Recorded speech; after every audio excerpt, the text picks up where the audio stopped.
Ah, yes. The disposable black girlfriend trope. Gotta be one of my least favorite genders for real. If you're new to my channel, welcome.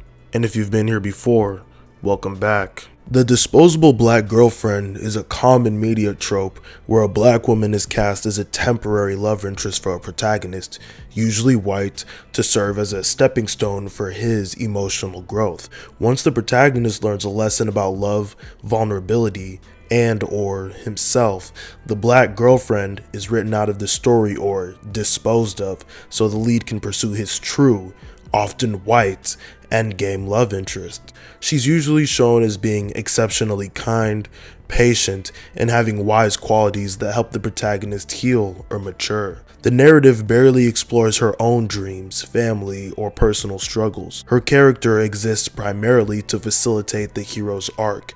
That's not what the fans want to see. That's literally what the fans don't want to see. Do you understand? Like that? The breakup often happens suddenly, or she is sidelined in a way that requires her to be gracious about it, so she doesn't get squeezed into the dreaded angry black woman stereotype. Jump it! Make me! Her presence often creates a romantic false lead.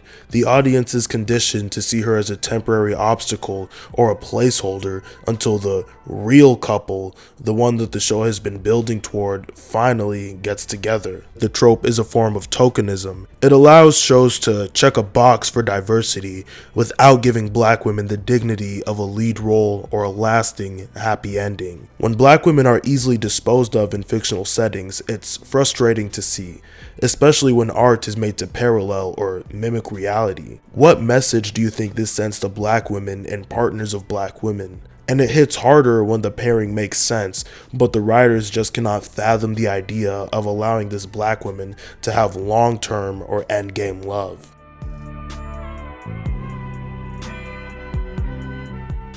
Even in the comics, Amber is a one-dimensional plot device used to show the difficulty of being a normal girl dating a superhero, similar to Lana Lang or Gwen Stacy. The decision to race swap her into a black woman did cause some issues. From episode 1, we see Amber is comfortable within her independence.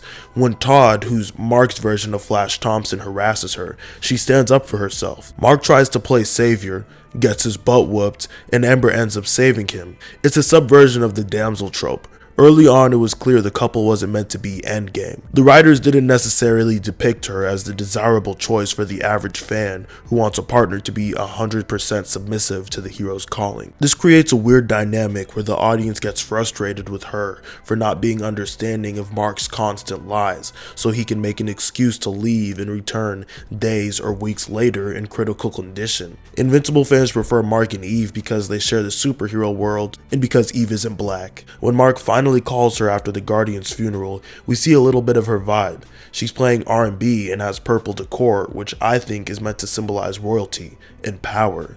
She rizzes Mark up immediately, and I can't blame him. That first trip to the chocolate factory will have a brother jubilant. Meanwhile, Eve catches Rex in a foursome with Duplicate, ending their relationship. We might have benefited from seeing Eve and Rex in a relationship longer, but Rex was such a doofus and I really didn't want to see him happy anyway. William gives him a background check on Amber. She likes spicy food, stand-up comedy, and fourth wave feminism. The two seem to enjoy the few minutes of time they spent together until Cecil pulls Mark away for a mission while Amber is literally chilling in his bedroom. Even Debbie is disappointed in Mark's lies. While Mark is saving Mount Rushmore with Eve, a hypermasculine move Nolan praises as doing what you need to do, Amber is left confused. They fight, they break up, they kiss, they make up. The pattern is now in motion. Mark is the guy who gets beat up for girls he likes, and Amber is the first girl to actually notice he exists. Something's cooking here. What the Amber haters miss is that she's a hero in her own right. She's deep into philanthropy and voluntary work. While Mark is getting his head stomped on by Battle Beast, Amber is busy working and remembering everyone's name at the community center. She wants to build the world she wishes to live in. This actually inspires Eve to start being a hero without the cape. When Mark wakes up after 6 days in the hospital, he feels remorse for missing something that was so important to Amber. They tell Amber he was hit by a bus, and she understands, and she feels bad, of course. The breaking point happens at Upstate University, when a bloodthirsty cyborg attacks, and from Amber's perspective, Mark just abandons her and William to hide. When the two argue, she eventually reveals she knew he was invincible for weeks. The fan base lost their marbles with this one, but I think this was actually a rare case of good writing for Amber that went right over you simpletons' heads. Invincible Amber Hate is genuinely the funniest thing in the world to me because her biggest crime, it was just in season 1, and her biggest crime was just being vaguely irritating. That was it. Like, she's a teenage girl who's probably naive. Yeah, a little bit immature. She could have definitely been more understanding when he admitted this, but he could have handled the situation better. Like, these are just two teens who did not communicate very clearly, and she was looking at it from a very black and white perspective. Like, God forbid, mind you, they grow. Like, season 2, they grow. She changes, she develops. So her biggest crime is season 1 is just being, like, a slightly annoying teenage girl as compared to every other insufferable. I truly think almost every character in Invincible is insufferable at this point in time, especially Mark, season 3 Mark. And yet she gets shitted on like no other. It truly astounds me. It bamboozles me. She wasn't mad he was a hero. She was mad he didn't trust her. He made her feel stupid and unimportant while she was being too forgiving and letting way too much slide. Mark missed dates that he planned. He skipped out on dinner with her mom before Amber knew the truth. She'd just be under the impression that he sees her as expendable or disposable. In season 2, Amber tries her hardest. She's there for him emotionally after the Omni-Man betrayal, telling him he isn't his father and he's not the one who murdered all those people.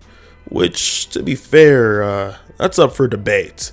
They both get into Upstate University, and she's still kissing his bruised face and defending his lateness at graduation. The relationship reaches a mature, painful crossroads when Mark has to go to Thraxa.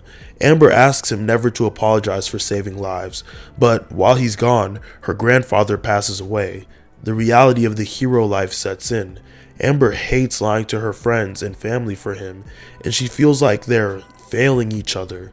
They try to make it work with quality time, but the universe has other plans. Anissa, who is now one of the strongest beings in the verse, interrupts their date and threatens to murder Amber just to prove a point. After Anissa dribbles Mark into the pavement and leaves him in need of a medic, the couple mutually, yet painfully, decide to part ways. Mark realizes Amber is a weapon that his enemies can use against him. She's human. She's delicate. She loves him and he loves her, but they can't live together in a world where she could be destroyed in seconds. By season 3, the transition is complete. Amber and Eve run into each other at uni, and there's no quarrel. Amber is understanding because Mark and Eve make sense. They are both heroes, and apparently Mark knew he always had a piece of his heart that belonged to Eve. But either she was with Rex, or he was with Amber. Even during a triple date later on, everyone is cool. Mark and Eve end up together, and Amber moves on with someone from her own world. In the end, Amber played an integral role in Mark's development, forcing him to face the honesty and sacrifice required of a hero, even if the fans didn't want to give her the credit she deserved. So, I understand it. Amber, no matter what, she was always going to be written to be disposable. In the comics, she is a blonde-haired, blue-eyed girl. You could have just kept her as that. Especially because we know that Robert Kirkman, we know that he wanted to do Invincible the right way this time around, because it was an early 2000s comic book that had a lot of tropes and jokes that really wouldn't age well in the modern world. So I'm listening to a YouTuber who goes by Pengy. I'm listening to his breakdown of the first few episodes of Invincible season 4, and he just breaks it down in such a good manner. Kirkman doesn't always have the correct approach to writing characters of a different race or gender when he makes these switches. He takes the method of writing them like he would any other character, avoiding stereotypes and pretty much making them race or gender neutral. This can lead to some incongruencies, like Debbie feeling like a white woman with basically zero hints towards her Korean heritage, and Mark being, for all intents and purposes, white, with him looking Asian for the first time in this season. That was exactly my issue with Amber. If you were going to keep her with this, well, essentially make her less annoying for the show, you could have just kept her as the white, blonde-haired, blue-eyed lady. You didn't have to make her the disposable black girlfriend. Her being black added nothing to her character. It just gave the fans something to be racist about, and you knew they were gonna be misogynistic.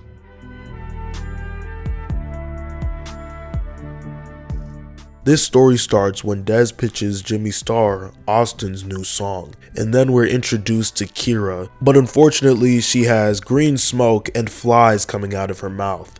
Everyone agrees that she's physically attractive and seems nice, but her breath stinks, and this disrupts the intimate parts of the music video they're filming. The crew finds out that Kira's father is Austin's boss, Jimmy Starr, so even if they wanted to fire her, they wouldn't. They try to freshen up Kira's breath without her consent by giving her a free mint, a corn dog with toothpaste and mustard, and spraying mouthwash at her with a squirt gun, but Austin unfortunately has stormtrooper aim. The final idea is to make Austin seem so gross that she quits, by making him drool constantly.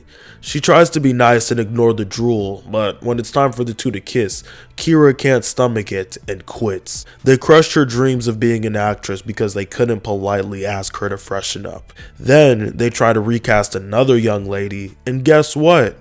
She's also black, and she also has bad breath. Ha ha ha. Good one, Disney Channel. Jimmy's pretty understanding about the crew lying to him and insulting his daughter, and seems to care more about handling business. They finish the video, and Kira and Austin don't ever actually kiss, because why would the writers let their blonde-haired male lead kiss a black woman? And they don't ever tell her that her breath still stinks. If you're like me and thought this was where Kira's humiliation ritual would end, then just stay with me because it gets worse. Kira comes back in the episode Girl, Friends, and Girlfriends, and Austin says that she seems super cool and would date her if her breath didn't stink. So guess what happens next? She comes back and her breath smells fresh because she stopped eating garlic and anchovy pizza because she realized it made her breath smell bad. We also learned Kira has been playing guitar since she was 4. Remember, they wrote Kira to be disposable, so we're not going to learn much about what makes her unique.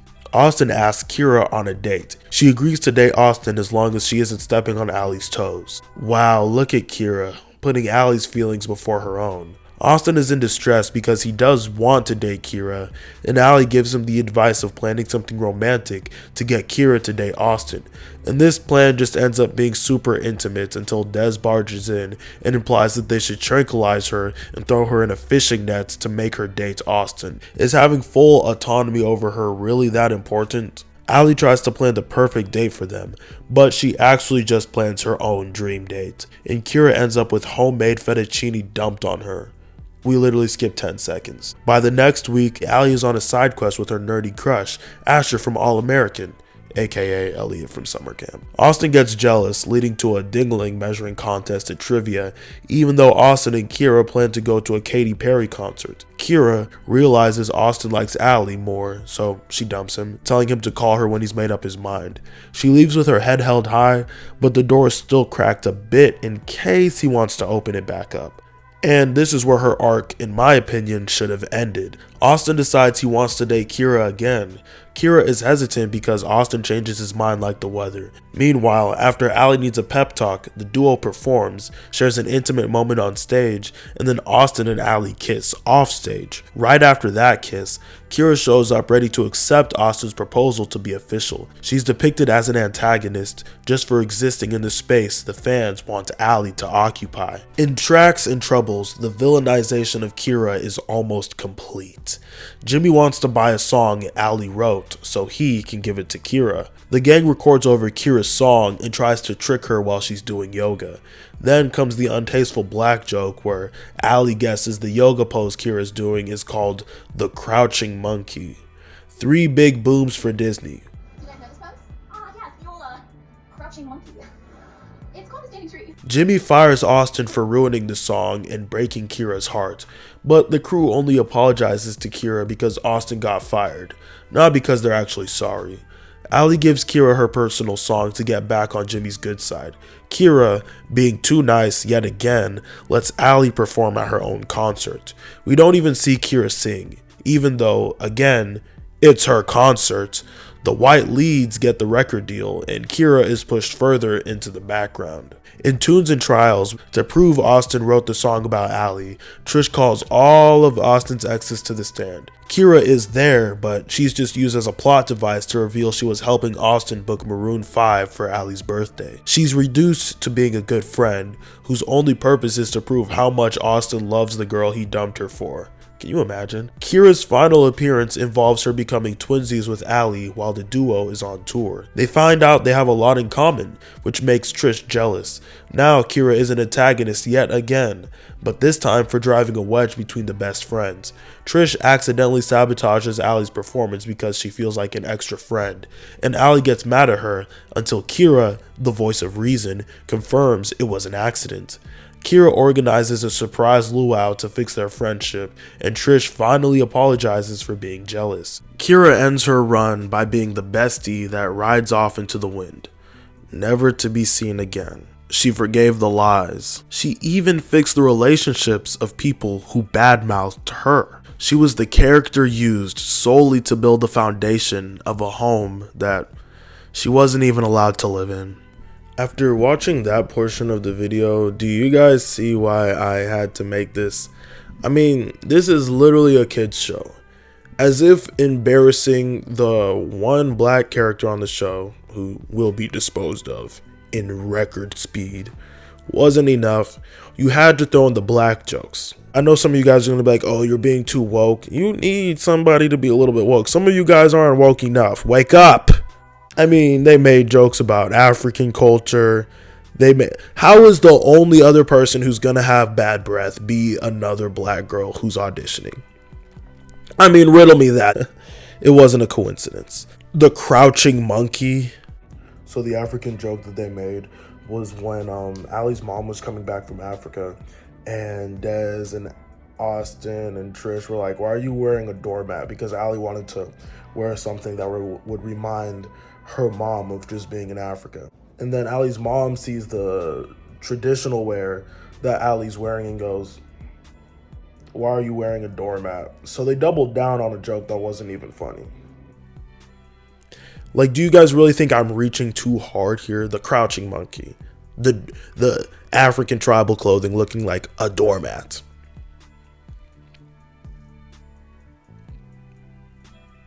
The crouching monkey, are we serious? But yeah, thank you so much for tuning into my video. It means so much that you would click on my video out of all the trillions of hours of footage that's uploaded to YouTube each day.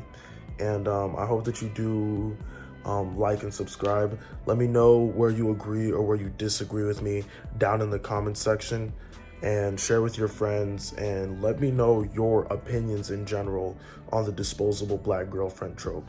You're perfectly allowed to disagree with me, and yeah, let's continue the conversation down in the comments. I mean, this video is just to start it, because when you guys comment, I dang near reply to every single comment, because I do care about what you have to say.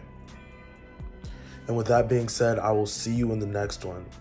Godspeed, brothers and sisters.